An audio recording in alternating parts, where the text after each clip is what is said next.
नमस्कार विद्यार्थी मित्रांनो, YTS अकॅडमीवर आपलं सर्वांचं स्वागत आहे. पुढील व्हिडिओमध्ये आपण जवळजवळ 50 प्रश्न घेतलेले आहे. सर्व प्रश्न अतिशय महत्त्वाचे असून व्हिडिओ शेवटपर्यंत नक्की पहा. तर प्रश्न क्रमांक 1, वि.वा. शिरवाडकरांचे टोपण नाव कोणते? तर वि.वा. शिरवाडकर यांचे टोपण नाव काय होते? तर ऑप्शन क्रमांक 1 म्हणजेच कुसुमाग्रज असं त्यांचं टोपण नाव होय. प्रश्न क्रमांक 2, पुढील संधिविग्रहावरून शब्द ओळखा. अन्य प्लस उक्ती. तर अन्य प्लस उक्तीचं काय होईल? तर ऑप्शन क्रमांक 2 म्हणजेच अन्योक्ती असं त्याचं उत्तर होईल. प्रश्न क्रमांक 3, पुढीलपैकी शब्दाच्या संधीचा चुकीचा पर्याय कोणता? तर शब्दाच्या संधीचा चुकीचा पर्याय कोणता होईल? तर ऑप्शन क्रमांक 4 म्हणजे दुपरिणाम हा काय होईल? चुकीचा होईल. परंतु पुनर् जन्म पुनर्जन्म, दु अधिक शासन दुःशासन, अंतर अधिक करण अंतःकरण हे कसे राहील? बरोबर राहतील. त्यामुळं ऑप्शन क्रमांक 4 आपलं काय राहील? चुकीचं राहील. प्रश्न क्रमांक 4, नामाबद्दल अधिक माहिती सांगणाऱ्या व त्याचे क्षेत्र मर्यादित करणाऱ्या शब्दांना काय म्हणतात? तर त्याचे क्षेत्र मर्यादित करणाऱ्या शब्दांना काय म्हणतात? तर ऑप्शन क्रमांक 1 म्हणजेच विशेषण असं म्हणतात. प्रश्न क्रमांक पुढीलपैकी कोणते विशेषनाम नाही? गंगा, हिमांशू, घर, हिमालय, पुणे, रामा. तर पुढीलपैकी कोणते विशेषनाम नाही? तर ऑप्शन क्रमांक 2 म्हणजेच घर हे विशेषनाम नाही. परंतु गंगा म्हटलं तर गंगा नदी आपल्या समोर येते, हिमालय म्हटलं तर हिमालय समोर येतो आणि रामा म्हटलं तर रामा नावाचा एक विशिष्ट व्यक्ती असा डोळ्यासमोर येतो. पण घर म्हटलं तर असं सांगता येत नाही कोणतं घर. तर हे काय सामान्य नाम आहे, विशेषनाम नाही. प्रश्न क्रमांक पुढीलपैकी भाववाचक नामाचा पर्याय कोणता? तर भाववाचक नामाचा पर्याय कोणता? तर ऑप्शन क्रमांक 3 म्हणजेच गोडवा हे कारण भाववाचक नाम राहील. कारण भाववाचक नामं कशी ओळखायची? तर भाववाचक नामं कशी ओळखायची? का शेवटी याला काय प्रत्यय लागलेला आहे? तर वा प्रत्यय लागलेला आहे. तर प्रत्यय कोणकोणते लागतात भाववाचक नामाला? तर आई, ताई, गिरी, त्वा, पण, यावा, की. तर याला काय प्रत्यय लागलाय? तर वा. गोडपासून काय तयार झालंय? तर गोडवा तयार झालंय. म्हणून हे कसं राहील? तर भाववाचक नाम राहील. गंगा हे कसं आहे? तर आत्ताच सांगितलंय का गंगा हे नाव कसं आहे? आपलं विशेष नाम आहे. तर लक्षात ठेवा. अहमदनगर हे सुद्धा विशेष नाम आहे. सह्याद्री हे पण विशेष नाव आहे. तर फक्त गोडवा हे कसं आहे? तर भाववाचक नाम आहे. प्रश्न क्रमांक मी आपण होऊन त्यांच्याकडे गेलो या वाक्यातील सर्वनामाचा प्रकार ओळखा. तर मी आपण होऊन तर कोणत्या सर्वनामाचा प्रकार होईल? तर ऑप्शन क्रमांक 3 म्हणजेच आत्मवाचक सर्वनामाचा प्रकार होईल. आपण. तर हे कसे आहे? आपण हा शब्द कसा आहे? तर आत्मवाचक सर्वनाम आहे. लक्षात असू द्या. द्विगुणित आनंद यातील विशेषणाचा प्रकार ओळखा. तर द्विगुणित आनंद यातील विशेषणाचा प्रकार कोणता होईल? तर ऑप्शन क्रमांक 2 म्हणजेच आवृत्तीवाचक संख्या विशेषण होईल. द्विगुणित जर म्हटलं तर आवृत्तीवाचक संख्या विशेषण होईल. लक्षात असू द्या. पृथक्कत्ववाचक म्हणजे कसं? का एक एक म्हणजे त्यांची काय केलेली असते? फोड केलेली असते किंवा तुकडे केलेले असतात. आपण नाही का म्हणतो एक एक जण या आणि प्रसाद घेऊन जा. तर एक एक. तर हे कसं होईल? तर पृथक्कत्ववाचक होईल. अनिश्चित म्हणजे कसं होईल? की काही पक्षी आकाशात उडाले. तर काही म्हटलं पण काही म्हणजे काय झालं? अनिश्चित झालं. तुम्हाला सांगता येईल का किती पक्षी उडाले किंवा काय? तर नाही. तर काही म्हणजे अनिश्चित संख्या विशेषण होईल. प्रश्न क्रमांक पुढील वाक्यातील क्रियापदाचा अचूक पोट प्रकारासह ओळखा. माझी बहीण पुस्तक वाचत आहे. तर ऑप्शन क्रमांक 3 अपूर्ण वर्तमान काळ असं त्याचं उत्तर होईल. कारण माझी बहीण पुस्तक वाचत आहे म्हणजे क्रिया कशी आहे? चालू आहे आणि अपूर्ण आहे. म्हणून त्याला काय म्हणायचं? तर अपूर्ण वर्तमान काळ असं म्हणायचं. प्रश्न क्रमांक पुढील वाक्यातील उभयन्वी अव्ययाचा प्रकार ओळखा. जर मला वेळ मिळाला तर मी तुम्हाला भेटेन. तर ऑप्शन क्रमांक 1 संकेत बोधक याचं काय राहील? करेक्ट आन्सर राहील. कारण इथं काय आलेलं आहे? जर तर नि वाक्य जोडलेले आहे म्हणून याला काय म्हणायचं? संकेत बोधक उभयान्वी अव्यय म्हणायचं. प्रश्न क्रमांक पुढीलपैकी केवळ प्रयोगी अव्ययावरून व्यक्त होणारी भावना ओळखा. अरेच्चा तुम्ही बाजारात कसे? तर अरेच्चा जर म्हटलं आणि त्याच्या पुढं काय आहे? तर उद्गारवाचक चिन्ह आहे. तर ऑप्शन क्रमांक 1 म्हणजेच आश्चर्यदर्शक केवळ प्रयोगी अव्यय आहे. लक्षात ठेवा. शोकदर्शक कसं होतं? अरे रे खूप वाईट झाले. तर असं हे शोकदर्शक असतं. प्रशंसादर्शक कोणचं? वा वा. असे ते काय झालं? तर प्रशंसादर्शक झालं. प्रश्न क्रमांक पुढील वाक्प्रचाराचा अर्थाचा योग्य पर्याय निवडा. न्यूनगंड असणे म्हणजे काय? तर न्यूनगंड असणे म्हणजे काय? ऑप्शन क्रमांक 4 कमीपणाची भावना असणे म्हणजेच काय? न्यूनगंड असणे. काही लोकांच्या मनात असतो न्यूनगंड म्हणजेच काय? त्यांच्या मनामध्ये काय असते? कमीपणाची भावना असते. लक्षात असू द्या. IMP प्रश्न आहे. IMP पाठच करून ठेवा. प्रश्न क्रमांक फायद्यासाठी अपमान सहन करण्याची तयारी असणे या अर्थाचा प्रकार कोणता? तर फायद्यासाठी अपमान सहन करण्याची तयारी असणे म्हणजेच ऑप्शन क्रमांक 3 म्हणजेच दुभत्या गाईच्या लाथा गोड हे काय राहीन करेक्ट आन्सर राहीन. हा देखील IMP प्रश्न आहे, लक्षात असू द्या. प्रश्न क्रमांक पुढील वाक्यातील सर्वनामाचा पर्याय ओळखा. खेड्यापाड्यांमध्ये गुणवत्ता असते पण ती शोधावी लागते. तर सर्वनामाचा पर्याय ओळखायला लावले तर ऑप्शन क्रमांक 4 ती हे काय राहीन आपलं करेक्ट आन्सर राहील. प्रश्न क्रमांक 15 आवाज या शब्दासाठी योग्य विशेषणाचा पर्याय ओळखा. तर आवाज या विशेषणासाठी काय होईल तर ऑप्शन क्रमांक 4 म्हणजेच मंजूळ आवाज. आपण म्हणतो त्याचा आवाज खूप मंजूळ आहे. तर मंजूळ कसा असतो, आवाज मंजूळ असतो. चालाक आवाज होतो का नाही, मुत्सद्दी पण नाही होत आणि सतेज पण नाही होत. तर मंजूळ हे काय राहीन आपलं करेक्ट आन्सर राहीन. प्रश्न क्रमांक 16 पुढील वाक्यातील क्रियापद ओळखा. अवघड झाले आता सगळे. तर ऑप्शन क्रमांक 2 झाले हे काय राहीन आपलं क्रियापद झाले राहील. कारण काही वेळा काय होतं का क्रियापद वाक्याच्या शेवटी दिलेलं जातं, पण आपला 1 मार्क वाचवण्यासाठी आपल्याला समजलं पाहिजे की क्रियापद हे कुठे पण येतं. तर अवघड झाले आता सगळे. आता सगळे अवघड झाले कसे झाले तर अवघड झाले म्हणजे झाले हे काय राहीन तर क्रियापद राहीन, लक्षात असू द्या. प्रश्न क्रमांक पुढील शब्दगटातील स्त्रीलिंगी शब्दाचा पर्याय ओळखा. तर शब्दगटातील स्त्रीलिंगी शब्द कोणता होईल तर ऑप्शन क्रमांक ब म्हणजेच वाट. आपण म्हणतो ना ती वाट चांगली नाही. तर काय तर ती हे काय झालं स्त्रीलिंगी झालं.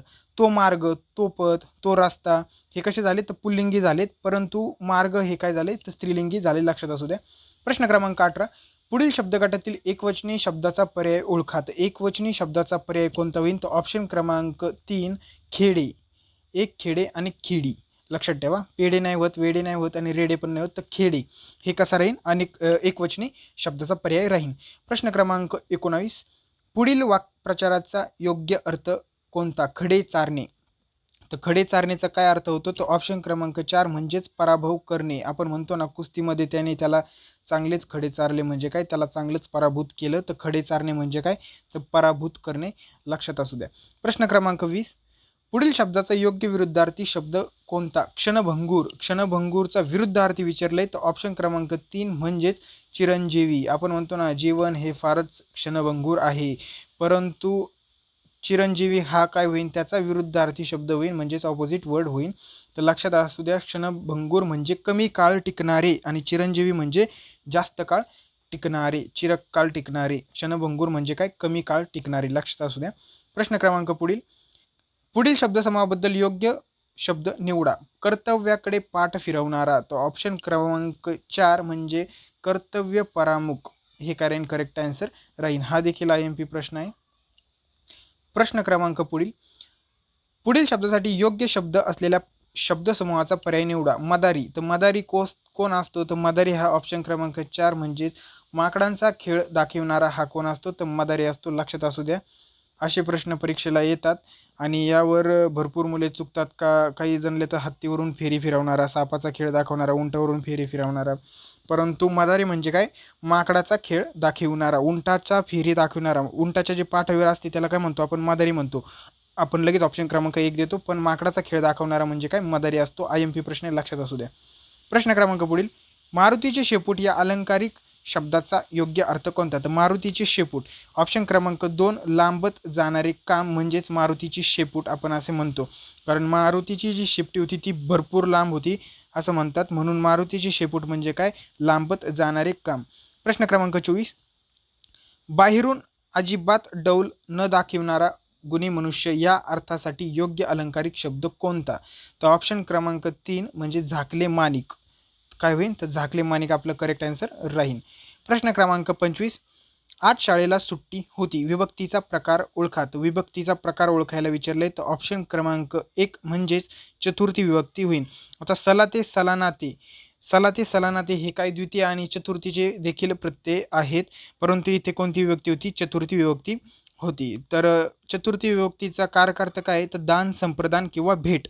तर आज शाळेला सुट्टी होती म्हणून इथं काय तर चतुर्थी विभक्ती होती. पंचमीचे प्रत्यय कोणकोणते आहेत तर उन होऊन, आणि सप्तमीचे कोणते त इ आ, तृतीयाचे कोणते ने इ शी. हे प्रत्यय तुम्ही लक्षात असू द्या. यावर एक प्रश्न तरी येतो आणि हा IMP प्रश्न आहे म्हणून हा प्रश्न लिहून पण घ्या. प्रश्न क्रमांक नागपूरचे पोलीस आयुक्त कोण आहेत. तर नागपूरचे सध्याचे पोलीस आयुक्त कोण आहेत तर ऑप्शन क्रमांक 1 म्हणजेच अमितेश कुमार हे नागपूरचे पोलीस आयुक्त आहेत. प्रश्न क्रमांक 27 आर्थिक गुन्हे शाखा प्रमुख कोण आहेत? तर आर्थिक गुन्हे शाखा प्रमुख कोण आहेत? तर ऑप्शन क्रमांक 1 म्हणजेच नवल बजाज हे आर्थिक गुन्हे शाखा प्रमुख आहेत. प्रश्न क्रमांक पुढील, खालीलपैकी कोणत्या शहरामध्ये पोलीस आयुक्त व्यवस्था नाही? तर नाही विचारलेलं आहे. तर ऑप्शन क्रमांक 4 म्हणजेच अकोला या शहरामध्ये पोलीस आयुक्त व्यवस्था नाही. एकूण पोलीस आयुक्तालय किती आहेत? तर 12 पोलीस आयुक्तालय आहेत. हे देखील लक्षात असू द्या, IMP प्रश्न आहे. प्रश्न क्रमांक पुढील, कोणत्या राज्य सरकारने नुकतीच कोविड ट्रीटमेंट क्लिनिकची घोषणा केली? तर कोविड ट्रीटमेंट क्लिनिकची घोषणा करणारं राज्य कोणतं आहे? तर ऑप्शन क्रमांक 4 म्हणजेच केरळ. केरळ राज्य सगळ्यात पुढं आहे. त्यामुळे असे जर प्रश्न आले तर शक्यतो उत्तर जर नसनच येत तर केरळ मारत जा, कारण केरळ हे राज्य अतिशय म्हणजे चांगलं आहे. तर त्यामुळे तिथं भरपूर सुखसुविधा उपलब्ध केलेल्या आहे आणि अतिशय साक्षरतेचं प्रमाण पण तिथं कसं आहे तर जास्त आहे. तर लक्षात ठेवा, कोविड ट्रीटमेंट क्लिनिकची घोषणा केरळने केलेली आहे. प्रश्न क्रमांक 30, जगातील सर्वात मोठे प्लास्टिक कचऱ्याचे उत्पादन करणारा देश कोणता ठरला आहे? तर प्लास्टिक कचऱ्याचे उत्पादन करणारा देश कोणता? तर ऑप्शन क्रमांक 1 म्हणजेच USA म्हणजे संयुक्त राज्य, युनायटेड स्टेट ऑफ अमेरिका हे काय होईल आपलं करेक्ट आन्सर होईल. प्रश्न क्रमांक 31, रेडियम या किरणोत्सारी पदार्थाचा शोध कोणी लावला? तर रेडियम या किरणोत्सारी पदार्थाचा शोध मेरी क्युरी व पेरी क्युरी यांनी लावला. पण इथं क्युरी दिलंय फक्त, तर लक्षात असू द्या, मेरी क्युरी आणि पेरी क्युरी यांनी काय केलेलं आहे तर रेडियमचा शोध लावलेला आहे. हे किरणोत्सारी जर नाही लक्षात ठेवलं तरी चालेल, पण रेडियमचा शोध कोणी लावला? तर मेरी क्युरी आणि पेरी क्युरी यांनी लावला. प्रश्न क्रमांक 32 आणि IMP प्रश्न आहे, इंडोसल्फान हे टिंबटिंबचे उदाहरण आहे. तर इंडोसल्फान हे कीडनाशकाचे उदाहरण आहे. आता जे शेतकरी मुलं आहे त्यांना माहीत असतं, पण जे जरा स्टँडर्ड आहे त्यांना माहीत नसतं. तर इंडोसल्फान हे कसलं उदाहरण आहे? तर कीडनाशकाचं उदाहरण आहे. प्रश्न क्रमांक 33, ग्लुकोजचे रूपांतर इथिल अल्कोहोलमध्ये करण्यासाठी कोणते संप्रेरक वापरतात? तर ग्लुकोजचे रूपांतर इथिल अल्कोहोलमध्ये करण्यासाठी ऑप्शन क्रमांक 4 म्हणजे झायमेज हे संप्रेरक वापरतात. प्रश्न क्रमांक 34, कोंढा न काढलेल्या धान्यातून लोह व टिंबटिंब मिळते. तो ऑप्शन क्रमांक 1 म्हणजेच कॅल्शियम मिळते, लक्षात असू द्या. प्रश्न क्रमांक 35, आम्ल पर्जन्यासाठी म्हणजेच ॲसिड रेन खालीलपैकी कोणता घटक प्रामुख्याने जबाबदार आहे? तो ऑप्शन क्रमांक ड म्हणजे NOx अँड SO2 हा घटक काय आहे त्यासाठी जबाबदार आहे. भारतीय राज्यघटनेत किती परिशिष्ट आहेत? तर एकूण किती परिशिष्ट आहेत भारतीय राज्यघटनेत? तर 12 परिशिष्ट आहे. हा देखील IMP प्रश्न आहे, लक्षात असू द्या. एकूण 12 परिशिष्ट आहेत. आणि एकूण कलम किती आहेत? तर कलम हे काय करा तुम्ही मला कमेंट करून नक्की सांगा, एकूण कलम किती आहेत. प्रश्न क्रमांक पुढील, भारतीय राज्यघटनेत मूलभूत कर्तव्यांचा समावेश खालीलपैकी कोणत्या घटना दुरुस्तीद्वारे करण्यात आलेला आहे? तर मूलभूत कर्तव्य विचारलेलं आहे. तर मूलभूत कर्तव्य जर म्हटलं, कर्तव्य शब्द आला तर ऑप्शन क्रमांक 2 म्हणजेच 42वी घटना दुरुस्ती तुम्ही काय करा लक्षात ठेवा.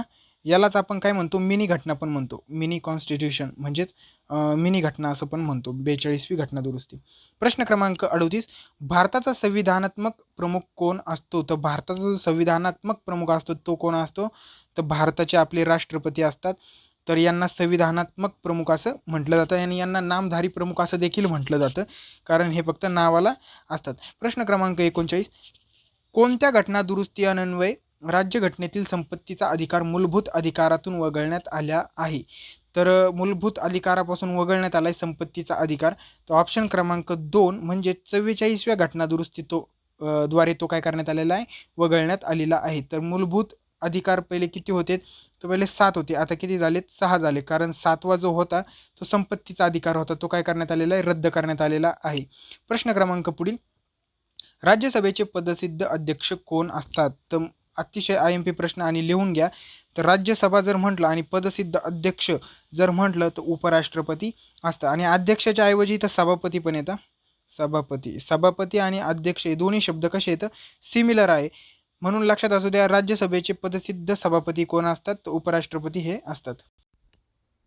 प्रश्न क्रमांक पुढील, म्यानमार हे कोणत्या देशाचे नवे नाव आहे? तर म्यानमार हे कोणत्या देशाचे नवे नाव आहे? तर ऑप्शन क्रमांक 3 म्हणजेच बर्मा या देशाचे ते नवे नाव आहे. प्रश्न क्रमांक 42, मेघालय ची राजधानी कोणती? तर मेघालयची राजधानी कोणती? तर ऑप्शन क्रमांक 1 म्हणजेच शिलाँग ही मेघालयची राजधानी आहे. प्रश्न क्रमांक 43, विशाळगड हा प्रसिद्ध किल्ला कोणत्या जिल्ह्यात आहे? तर विशाळगड जर म्हटलं तर ऑप्शन क्रमांक 2 म्हणजेच कोल्हापूर या जिल्ह्यामध्ये विशाळगड हा किल्ला आहे. प्रश्न क्रमांक 44, मोडक सागर हे धरण कोणत्या जिल्ह्यात आहे? तर मोडक सागर हे धरण कोणत्या जिल्ह्यात आहे? तर ऑप्शन क्रमांक 1 म्हणजेच ठाणे या जिल्ह्यात आहे. ठाणे जर म्हटलं तर मोडक सागर जलाशय लक्षात ठेवा. प्रश्न क्रमांक 45, पन्ना नॅशनल पार्क कोणत्या राज्यात आहे? तर पन्ना नॅशनल पार्क हे MP म्हणजेच मध्य प्रदेश या राज्यामध्ये आहे. प्रश्न क्रमांक 46, श्री गुरु गोविंद सिंगजी यांचा जन्म कोठे झाला? तर श्री गुरु गोविंद सिंगजी यांचा जन्म ऑप्शन क्रमांक 4 म्हणजेच पटना या ठिकाणी झाला. प्रश्न क्रमांक पुढील, जिल्हा आपत्ती व्यवस्थापन प्राधिकरणाचा अध्यक्ष कोण असतो? तर जिल्हा आपत्ती व्यवस्थापन प्राधिकरणाचा अध्यक्ष कोण असतो? तो ऑप्शन क्रमांक 2 म्हणजेच जिल्हा अधिकारी हा असतो. ऑप्शन क्रमांक ब हे आपलं काय राहील? करेक्ट आन्सर राहील. प्रश्न क्रमांक 48, निर्मल ग्राम पुरस्कार कोणाकडून दिला जातो? तर निर्मल ग्राम पुरस्कार हा केंद्र शासनाकडून काय केला जातो? दिला जातो. ऑप्शन क्रमांक 1 काय राहील? आपलं करेक्ट आन्सर राहील. प्रश्न क्रमांक 49, नीलक्रांती म्हणजेच ब्ल्यू रिव्होल्यूशन कशाशी संबंधित आहे? तर ऑप्शन क्रमांक 3 म्हणजेच मत्स्योत्पादनाशी संबंधित आहे. प्रश्न क्रमांक 50, खालीलपैकी कोणत्या राज्यात पंचायत राज व्यवस्था अस्तित्वात नाही? तर ऑप्शन क्रमांक 1 म्हणजेच नागालँड या राज्यामध्ये पंचायत राज व्यवस्था अस्तित्वात नाही विचारले, म्हणून ऑप्शन क्रमांक 1 काय राहील? आपलं करेक्ट आन्सर राहील. तर विद्यार्थी मित्रांनो, या व्हिडिओमध्ये आपण जवळजवळ 50 प्रश्न घेतलेले आहे. व्हिडिओ कसा वाटला कमेंट करून नक्की सांगा आणि व्हिडिओला लाईक करा, शेअर करा, सबस्क्राईब करा. Thank you so much.